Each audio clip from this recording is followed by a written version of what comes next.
చివరగా పవన్ కళ్యాణ్ ఆంధ్రప్రదేశ్లో రాజకీయం నెక్స్ట్ అధికారంలో రావడానికి ప్రయత్నాలు చేసేందుకు వీలుగా జనసేన పార్టీని ఒక ప్లాట్ఫామ్ని తయారు చేసి పెడుతున్నారు, దాన్ని ముందుకు తీసుకెళ్తున్నారు. మీరు ఇప్పుడు కంప్లీట్గా బ్యాలెట్ రాజకీయంలోకి వచ్చారు. పవన్ కళ్యాణ్తో కలిసి నడుస్తారా? పవన్ కళ్యాణ్తో కలిసి అక్కడ రాజకీయ ప్లాట్ఫామ్ను పంచుకుంటారా? ఎందుకంటే మీకు ఆయనకి ఐడియాలజికల్గా కొంత అవగాహన, ఒక సారూప్యత, ఒక భావ వేషం ఇద్దరికి కలిపి ఉంది. ఈ నేపథ్యంలో ఆంధ్రప్రదేశ్ రాజకీయాల్లో పవన్ కళ్యాణ్తో కలిసి ముందుకెళ్ళే అవకాశం ఉందా? పవన్తో ఇంతవరకు దాకా కూర్చొని రాజకీయాలు అవి ఏమి మాట్లాడలేదు. 2019లో మీరు ఎన్నికల్లో పోటీ చేసే అవకాశం?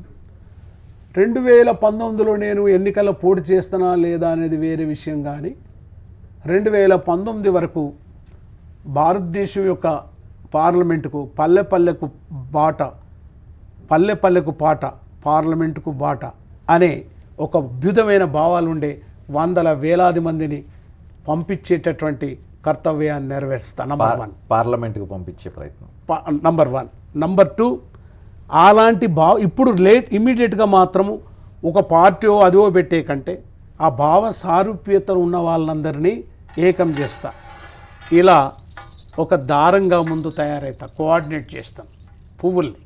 ఇలా ఈ దారానికి ఇవన్నీ ఎలా ఉన్నాయో అలా చేయడానికి ప్రయత్నం చేస్తాను.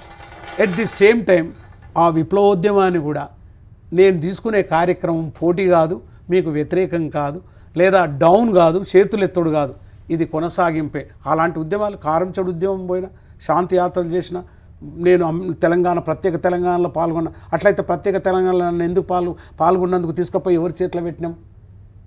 Result you see that. అందుగురించే ఈ ఉద్యమాలలో కూడా మనం ముందు పోతాం. నా కోరిక, నా మనవల్ని నేను చనిపోయే ముందు విప్లవోద్యమంలో త్యాగాలను చేసినటువంటి ఆ కుటుంబాల దగ్గరికి వెళ్ళాలి.